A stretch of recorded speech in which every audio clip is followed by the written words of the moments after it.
My girlfriend said I need space. Then posted a girl's trip photo where her ex's arm was visible. I commented, "Great picture." Then I messaged his wife with the uncropped version I found on her iCloud. The internet drama that unleashed was spectacular. I, 28, male, am sitting here watching my ex-girlfriend's entire world implode in real time on social media. And honestly, I'm eating popcorn. 3 weeks ago, my girlfriend Tessa, 26, hit me with the classic, "I need space to find myself" speech. We'd been together for 2 years, living together for 8 months. Things seemed fine. We'd literally just booked Christmas flights to visit my family. "I'm not breaking up with you," she insisted. "I just need some time to figure out what I want. Maybe stay with my friend Adrian for a few weeks. No contact would be best while I sort through my feelings." It hurt, but I respected it. Gave her a hug, told her I understood, helped her pack some bags. She left her laptop and iPad at our place since it's still my home too. Right. A week passes, radio silence from her end, which is what she asked for. I'm respecting the boundaries, going to work, hitting the gym, trying not to spiral. Then my buddy Devin texts me, "Yo, did you see Tessa's Insta story?" I check. There she is with 3 other girls at some beach resort. Caption, "Sometimes you just need your girls." Girls trip self-care. Finding myself. Cool. Finding yourself requires a beach vacation, apparently. Whatever. But then I zoom in on one photo. They're at a beach bar, all holding drinks, and barely visible at the edge of the frame is a man's arm, a distinctive tattoo sleeve. I know that arm. That's Kieran, her ex from college. The one she told me was completely out of her life and basically dead to her after he cheated. My first instinct, rage. Second instinct, depression. Third instinct, suspicion. See, we share an iCloud family plan. Yes, I know. Stupid in hindsight. She forgot she gave me access months ago when her storage was full. I'd never snooped before. Never had a reason to. I had a reason now. Logged into the shared photo stream, and boom, the uncropped versions. Tyrion in every single photo. Not just present, arms around her, kissing her cheek, sunset couple photos. The girls' trip was 2 couples, Adrienne with her boyfriend, Tessa with Kieran. But here's the thing that changed this from heartbreak to fury. The metadata. These photos started getting uploaded to the cloud the day before she asked for space. This was planned. I screenshotted everything. Then I went nuclear in the most subtle way possible. First, I commented on her public beach photo. "Great picture." She immediately texted me, breaking her own no-contact rule. "Thanks, babe. Miss you." That's when I remembered something else. Tyron isn't just her ex. Tyron is married, has been for a year. His wife, Bridge, is this sweet kindergarten teacher who posts craft videos on TikTok. It took me 5 minutes to find her profile. My message was simple. "Hi, Bridget. You don't know me, but I think you should see these photos from your husband's current vacation." Attached every single photo, every timestamp, every kissing selfie. Then I waited. Update 1. Holy hell, the internet is undefeated. So Bridget received my message at like 8 p.m. By 8:15, Tyrion's Facebook relationship status was gone. By 8:30, Bridget had posted the photos I sent her on her TikTok with the caption, "When you find out your husband's work conference is actually him hooking up with his ex." Part 1. It went viral overnight, 2.3 million views. The comments were brutal. Not the kindergarten teacher being the one teaching lessons. The way she kept the receipts organized by timestamp, queen behavior. Somebody check on Tessa, bestie. Seems like her boyfriend doesn't know either. That last comment was perfect because suddenly my DMs were blowing up. Mutual friends sending me the TikTok. "Bro, is this your girlfriend?" Meanwhile, Tessa clearly hadn't seen any of this yet. She posted another beach photo that morning with Tyrion fully visible. Caption, "Paradise with my person." The comment section turned into a bloodbath. "Girl, your boyfriend is looking for you." Not the soft launch while your actual boyfriend thinks you're having alone time. Kieran's wife has entered the chat. Tessa checked TikTok challenge. She deleted the post within an hour. Then her entire Instagram went private. Then it went completely dark. My phone started exploding. 16 missed calls from Tessa. 12 from Adrian. 8 from numbers I didn't recognize. The first voicemail from Tessa. "Marion, what did you do? Call me back now." The 5th. "This is so messed up. You had no right to involve his wife. You're ruining lives." The 10th. Please, we need to talk. It's not what it looks like. Girl, it is exactly what it looks like. But the best part? Bridget posted part 2. Security footage from their Ring doorbell showing Kieran leaving with a suitcase the morning he left, telling her, "Love you, babe. Gonna miss you this week at the conference."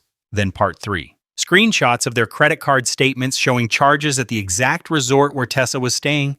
Then part 4. Her serving him divorce papers at the airport when he landed. She had them ready. This woman works fast. Adrienne tried calling me from Tessa's phone. I actually answered that one. "Marion, you need to fix this. You've destroyed everything." I didn't do anything except tell Tieran's wife the truth. "You had no business." "No business?" "Tessa is my girlfriend, or was. Kieran is her husband. We both had business knowing. Tessa was going to tell you when she got back." "Tell me what exactly? That she needed space to hook up with her married ex?" "It's complicated. You don't understand their history." "You're right. I don't understand helping your best friend cheat with a married man while lying to her boyfriend. Explain it to me." She hung up. Then came the twist. Tessa's mom called me. "Patricia and I always got along great." She was crying. "Marion, honey, I'm so sorry. I had no idea. She told me she was going on a work retreat. She lied to you too. I'm mortified. I raised her better than this. Are you okay?" "I wasn't expecting that. I'm processing. For what it's worth, I think what you did was right. That poor wife deserved to know, and you deserve better than this. At least someone in that family has sense." Update 2. The entitlement came out in full force this week. So Tessa came back early from her girls' trip.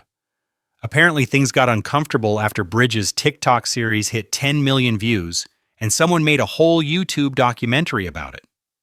Yes, really. It's 45 minutes long and called The Sunset Beach Home Wrecker Mystery, a digital detective story. She showed up at our apartment at 7 a.m. on a Tuesday. I was getting ready for work. She still had her key. My mistake. But I was handling one thing at a time. "We need to talk." "No, we don't. You can get your stuff and leave your key." "Marion, please, you don't understand." "I understand perfectly. You planned a vacation with your married ex before asking me for space. That's all I need to understand." Then she hit me with, "I was going to choose you. This was just closure." Closure. Closure? You were making out with him in sunset photos. I needed to know if there were still feelings while he's married. That's not my responsibility.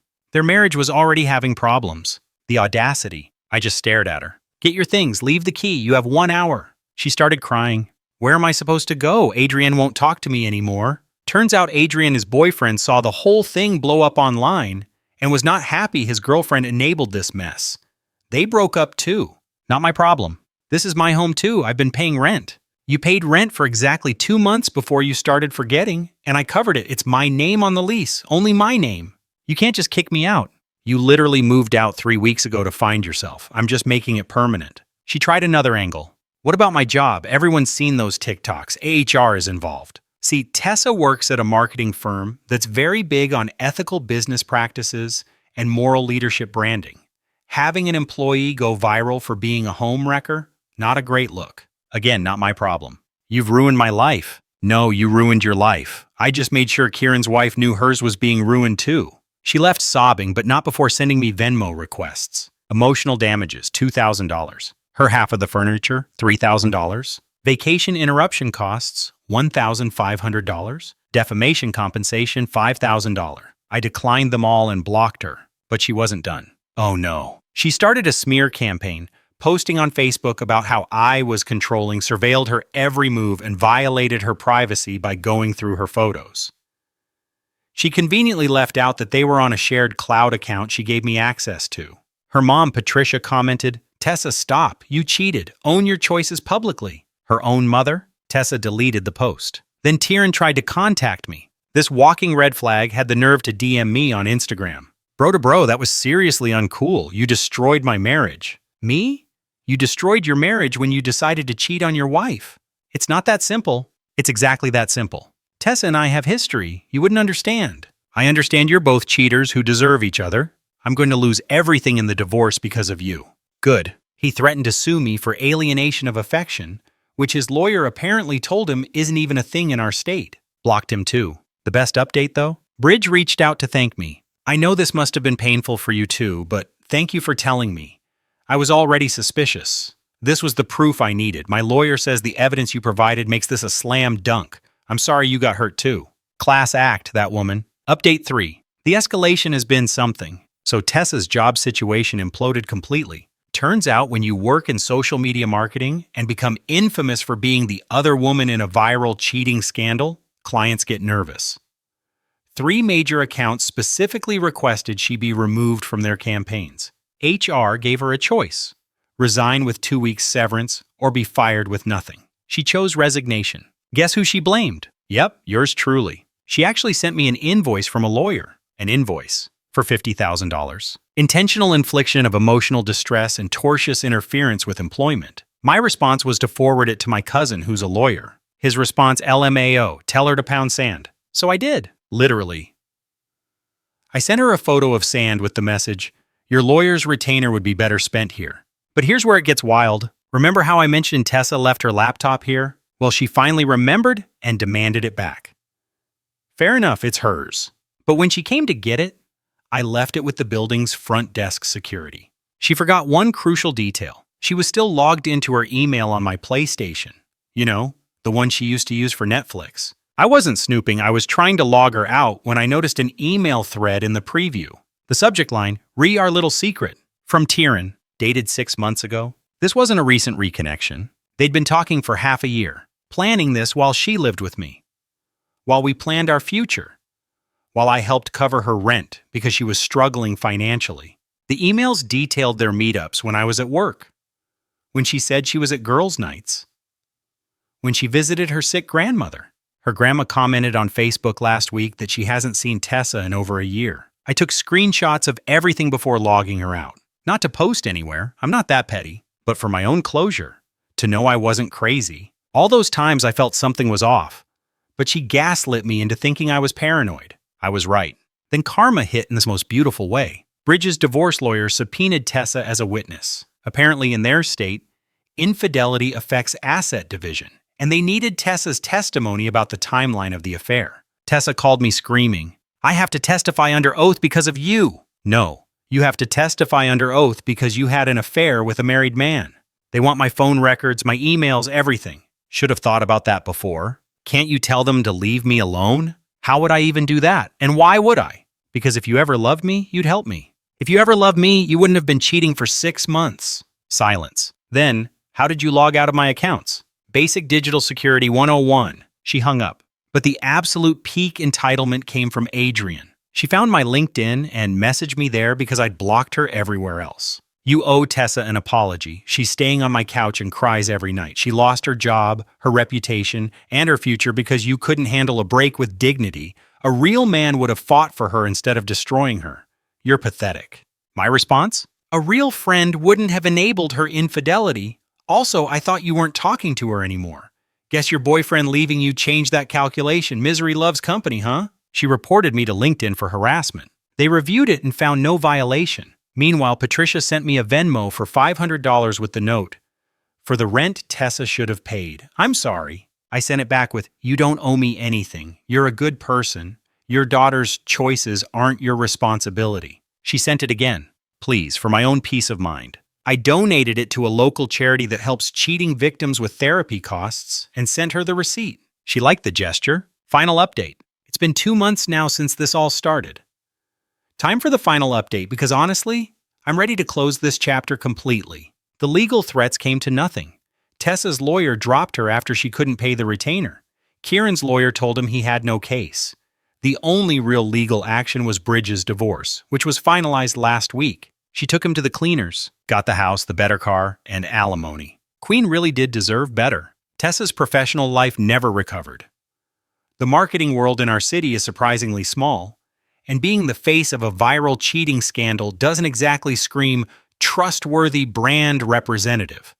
Last I heard through the grapevine, she moved back to her hometown 3 hours away to work at her dad's insurance office. But before she left, she tried one more absolutely bonkers move. She started a podcast. I'm not kidding.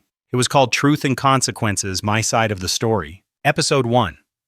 The Surveillance State of Modern Relationships, about how I violated her privacy. Episode 2.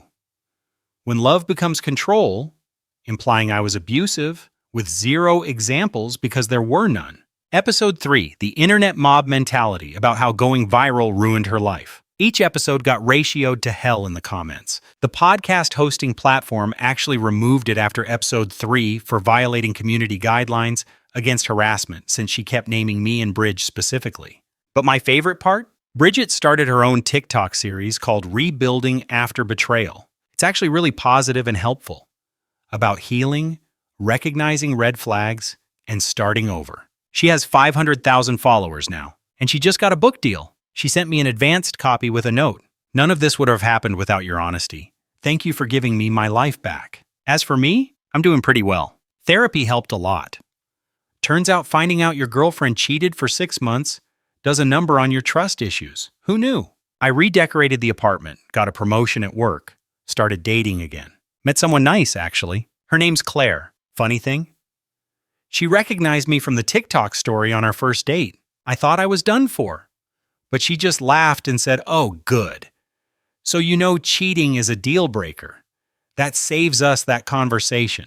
She's a keeper. Last week, I got one final text from a number I didn't recognize. "This is Tessa. I know you hate me, and you have every right to. I just wanted you to know that I realize now how badly I screwed up. Tyron left me for someone else the moment his divorce was final. I lost everything for someone who didn't even want me. I'm in therapy now, trying to figure out why I do these things. I'm sorry for everything. You deserved better." I didn't respond. There was nothing to say, but I did finally feel something. Closure, peace, something like that. The funny thing about this whole mess is that if she'd just been honest and broken up with me, it would have sucked. But I would have moved on. Instead, she chose to lie, cheat, gaslight, and then play victim when caught. She created her own downfall, but I learned something valuable. When people show you who they are through their actions, believe them.